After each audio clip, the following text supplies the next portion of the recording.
Jimmy भाई अस्सलाम वालेकुम। यह हमारे न्यूजीलैंड वाइट का तीसरा क्लच है। इसके 5 बच्चे हैं, ये आप देखें। और ये इसकी मादी है।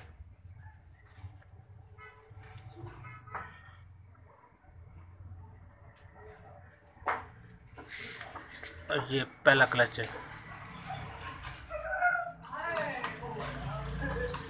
ये वाला पहला क्लच है। ये वाला भी, ये दूसरा।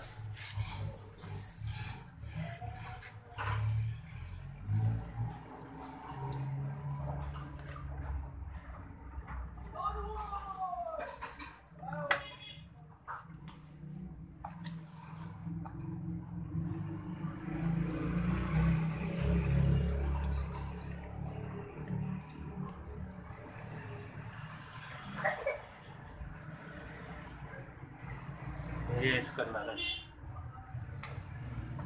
माशाल्लाह से हेल्दी सेहतमंद।